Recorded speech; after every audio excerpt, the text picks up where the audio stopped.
It's Nate Diaz Army, motherfuckers. He bleeds, he talks, he slaps. He points at you like you are the one in trouble. He took the biggest star in the sport on 11 days' notice and said, I'm not surprised, motherfuckers. he lost rounds, he lost fights. He never held undisputed gold. But the UFC literally created a belt that felt like it was made for him. They called it the BMF belt, the baddest motherfucker. Fuck The Rock too, man. That motherfucker over here playing me. And when that belt was announced, nobody really argued about what it meant, because deep down, everyone already knew who made that idea real. Now here's the real question. Was Nate Diaz ever the best fighter in the UFC? Was he the most technical? Did he dominate a division for years? So why does his name still feel bigger than most champions? Why did the sport literally create a belt that perfectly described his energy? That's what this is about. And if you're into stories like this, not just highlights, but what actually makes a fighter different, you already know where to find them. I think those guys are superstars. I think the UFC doesn't know. Like, how do you think Nate got such that star power? You think He it's doesn't like give his a fuck. He legitimately doesn't give a fuck. He smokes weed all the time. People love it. Yeah, Conor McGregor, you're taking everything I work for. I'm gonna fight your now. Let's rewind. Short notice. 11 days. Good killer can't be killed again. USA, motherfuckers.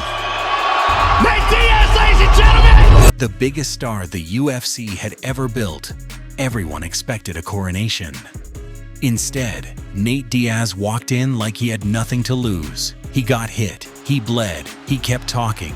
And when Conor started slowing down, you could feel it shift. The breathing changed, the confidence cracked. Nate didn't rush. He hunted, and when he locked in that choke, it wasn't chaos, it was calm. That wasn't just a win, that was a power shift. Because for the first time, the UFC machine didn't control the narrative. Overnight, Nate Diaz wasn't just a fighter, he was a symbol. The UFC is finally recognizing the love and support that guy has from the fans too, because for whatever reason they were so high on Conor McGregor and all these other people, they didn't see one of the reasons why the Conor fight was so big was because of Nate Diaz. Nate Diaz is a star. When they put his face on the screen for the Pettis fight, I mean, the arena erupted. It was chaos. They went nuts. But here's what makes the story better: the rematch. Because legends aren't built on one night. The second fight was a war. 5 rounds, momentum swings, blood, exhaustion. Conor got the decision, but Nate walked out bigger than he walked in. That's rare. But boy, is he one tough motherfucker. He keeps on walking forward. He took every shot. I dropped him multiple times. He just keeps coming. His face was bust open, and he's still coming forward. Most fighters lose and shrink. Nate loses and somehow grows. Why? Because he doesn't fight safe. He fights in a way that forces you to remember him. And that mentality didn't appear overnight. Stockton, California. Stockton, California, baby. You already know what's up. Not glamorous, not Hollywood. Not designed for marketing campaigns.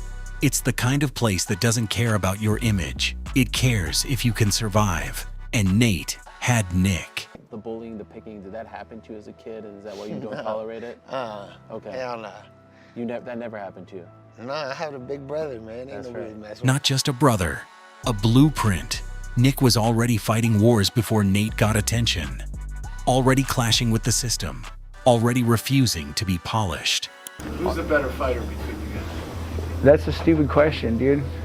Yeah, we're both different fighters. We're different weights. You know, he's my brother.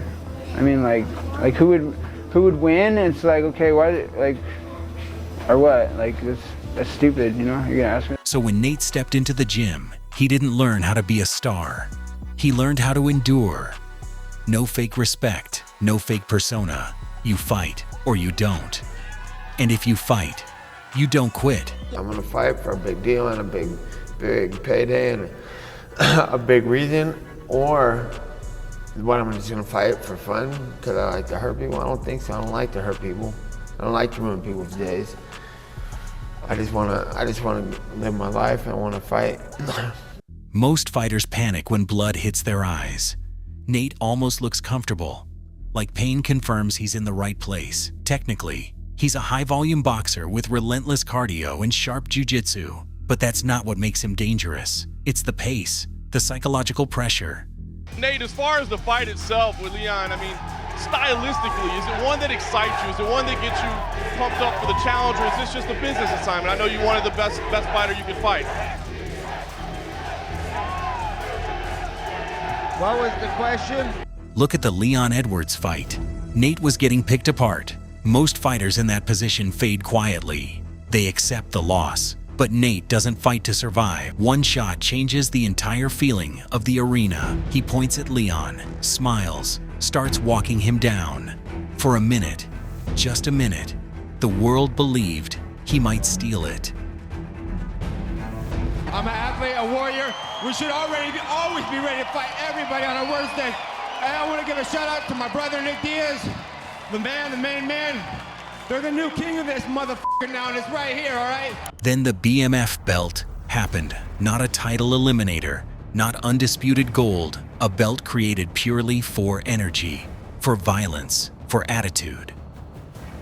And look at who was chosen to fight for it. That tells you everything. I'm coming to fight with everything I got, you know, so I'm gonna give it my all, man, whatever it takes, you know. He's a different caliber than the guys that you mentioned, and I've seen him pull through some tough situations and win those decisions. So I got whatever it takes, man. You know, if it's a buffet, it's whatever it is, man. I'm here for it, you know. You don't create a belt like that around technicians. You create it around personalities, around presence, around fighters who feel dangerous even when they're losing. The fight with Masvidal didn't go his way, but that concept belonged to Nate long before the UFC printed it. He didn't invent the word, he didn't design the belt, but he made the idea believable. No, nothing. Pissed off. What are you pissed about? Did you see the fight how it went? I saw. I feel like I had a non-stop fight camp. I think I could have used a little more time. My eye was already shit from my last fight. And anyways, you sneeze on me, I bleed. You know what I'm saying? Blood don't hurt, just in case everybody knows. He proved that personality could headline, that defiance could sell, that you don't need undisputed gold to feel legendary. And then he leaves the UFC on his own terms, not fading quietly, not begging for contracts, still relevant, still dangerous, still Nate. And the final proof of how powerful his name became? Jake Paul, different sport, different audience, different rules. And still, Nate Diaz headlines it. Because at that point, it wasn't about MMA. It was about brand, about reputation, about cultural weight. There are champions with more defenses. There are fighters with cleaner resumes. But how many of them can step outside the UFC, outside MMA, and still sell purely on their name? Very few. Nate Diaz can. We're gonna have to co-promote with Real Fight Inc. I don't want to do that, but I wasn't trying to, but I had the single leg in the first and the choke in the ninth, so I already won that battle. Now, I want fights that people want to see, not fights because it's time for you to fight because that's what we think. Like, no, it's not. I've been fighting enough. I want to fight that's worth my while, worth his while. Let's get our fight on. I don't care if it's all good or not all good. When we fight, we're gonna fight, for real fight. He thinks he's the ninja, I'm the ninja. Ninja Gaiden, American Ninja, real mother ninja. This ninja martial artist right here, I started that shit from Stockton with us, me and my team. Because his legacy isn't built on perfection. It's built on resistance, on defiance, on the feeling that something unpredictable might happen. So when people ask, was he the best? Maybe not. Was he the most dominant? No. But did he change the energy of the sport? Absolutely. He proved that authenticity could outsell hype, that pressure could break marketing, that being real could outlive belts. And that's why the UFC was never the same after him.